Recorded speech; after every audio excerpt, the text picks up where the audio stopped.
Nakora headquarters and nearby positions have been repeatedly hit by Israeli forces.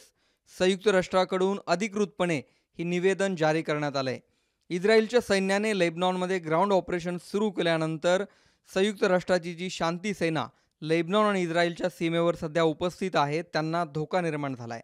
यात भारतासाठी सर्वात चिंतेची बाब म्हणजे भारताचे सुद्धा 600 सैनिक तिथे उपलब्ध आहेत आणि भारतानेही या वाढत्या संघर्षावर चिंता व्यक्त केली आहे. तुम्ही भारतीय परराष्ट्र मंत्रालयाचं हे निवेदन पाहू शकता, ज्यात स्पष्टपणे सांगितलंय की we are concerned about the situation in Israel and Lebanon border. परराष्ट्र मंत्रालयाकडून याबाबत स्पष्टपणे सांगण्यात आलंय की सध्या तिथली जी परिस्थिती आहे ही आम्ही जवळून मॉनिटर करतोय, त्यावर लक्ष ठेवून आहोत आणि यावर तातडीने तोडगा काढण्यात यावा.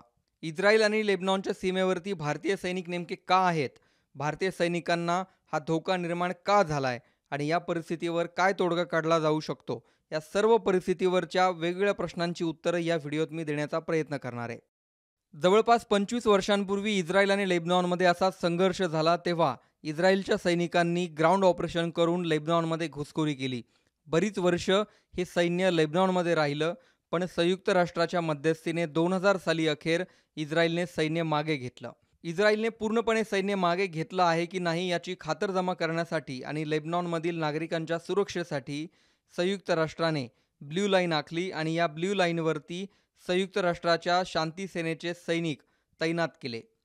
वेगवेगळ्या देशांचे सैनिक या शांती सेनेमध्ये आहेत, त्यात भारताचा सुद्धा ट्रूप आहे आणि भारतीय ट्रूपमध्ये जवळपास 600 सैनिक आहेत. सिरियाचा ताबा असलेला जो गोलन हाईट्सचा भाग आहे त्यावर सध्या इस्रायलचा दावा आहे आणि तिथेच बाजूला लेबनॉनची जी सीमा आहे त्याला ब्ल्यू लाईन असं म्हटलं जातं. 2000 साली ही ब्ल्यू लाईन आखण्यात आली आणि या ब्ल्यू लाईनवरती सुरक्षा आणि शांती कायम राहावी यासाठी संयुक्त राष्ट्राकडून शांती सेना तैनात करण्यात आली.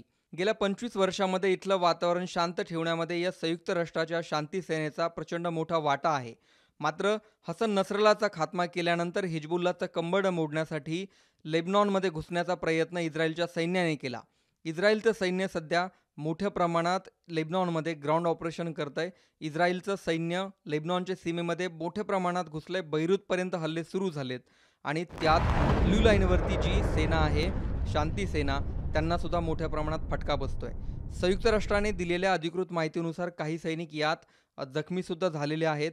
सैनिकांची जी वाहनं आहेत, संवादाची माध्यमं आहेत, याचं मोठ्या प्रमाणात नुकसान करण्यात आलं आहे. जे शेल्टर म्हणजे जिथे आश्रय घेऊन हे सैनिक बसलेले आहेत त्याच्यावरती सुद्धा इस्रायलच्या सैन्याकडून हल्ले करण्यात आले आणि त्याच्यामुळे हे सैनिक जखमी झाले. मात्र या सैनिकांना झालेली जखम ही फारशी गंभीर नसल्यामुळे चिंतेची बाब नाही असंही संयुक्त राष्ट्राने जाहीर केलं आहे. मध्य पूर्वेतल्या या पूर्ण संघर्षामध्ये भारताची सुद्धा चिंता कायम आहे, कारण एका सुद्धा सैनिकाचा जीव प्रचंड अमूल्य आहे आणि भारताचे इथे जवळपास 600 पेक्षा जास्त सैनिक आहेत. काही दिवसांपूर्वीच आम्ही एक व्हिडिओ बनवला होता जो तुम्ही पाहू शकता. त्यामध्ये एक सैनिक जखमी झाल्यानंतर भारताने दिल्लीतून तातडीने विमान पाठवून त्याला सीमेवरून थेट दिल्लीला आणून उपचार कसे केले याची स्टोरी या व्हिडिओत सांगण्यात आली होती. त्यामुळे भारताने आपल्या एकाही सैनिकाचा आम्ही जीव जाऊ देणार नाही ही भूमिका सध्या मध्य पूर्वेतल्या संघर्षात घेतलेली आहे. पण इस्रायलने ग्राउंड ऑपरेशन सुरू केल्यानंतर हा संघर्ष अधिकच चिघळला आहे. त्यामुळे भारताचे सध्या सीमेवर जे 600 सैनिक आहेत त्यांना सुद्धा धोका निर्माण झाला आहे आणि त्यांच्या सुरक्षेचा प्रश्न तयार झाला आहे. जगभरात वेगवेगळ्या देशांमध्ये स्थानिक संघर्ष चालू असतो, शीतयुद्ध चालू असतं. आफ्रिकेतील सुदान असेल किंवा मध्य पूर्वेतील इराण लेबनॉन संघर्ष असेल, वेगवेगळ्या देशांमध्ये संयुक्त राष्ट्राची शांती सेना हजारोंच्या संख्येने तैनात आहे. यात वेगवेगळ्या देशांच्या सैनिकांचा समावेश असतो. भारताचे सुद्धा जवळपास 5,500 पेक्षा सैनिक यामध्ये सध्या जगभरातील वेगवेगळ्या देशांमध्ये तैनात आहेत. गेल्या 10 वर्षांमध्ये भारताने आतापर्यंत 150 सैनिक वेगवेगळ्या देशातील संघर्षांमध्ये गमावलेत, तर अनेक सैनिक यात जखमी झालेत. पण सध्या जो समोर विषय आहे त्यात लेबनॉन विरुद्ध इस्रायल या वादामध्ये भारतीय सैनिकांचं काय हा मोठा विषय आहे आणि भारताने यावर पर्याय काढण्यासाठी डिप्लोमॅटिक माध्यमातून चर्चा सुरू केली आहे. त्यामुळे भारतीय सैन्याचं नेमकं काय होणार याबाबत सध्या तरी प्रश्नचिन्ह आहे. भारतीय सैनिकांच्या सुरक्षेचा प्रश्न अजूनही कायम आहे, ज्यावर भारताने सुद्धा चिंता व्यक्त केली आहे. येत्या काळात या भागात मोठ्या घडामोडी घडणं अपेक्षित आहे. भारताकडून सैन्य परत बोलवलं जाऊ शकतं का, संयुक्त राष्ट्राकडून यावर काही निर्णय घेतला जातो का, यावर सर्व पुढील घडामोडी अवलंबून असणार आहेत. याबाबतीत तुम्हाला काय वाटतं? भारताने आपलं सैन्य परत बोलवून घ्यायला हवं का? 2 देशांच्या युद्धात आपला विनाकारण बळी जातोय का?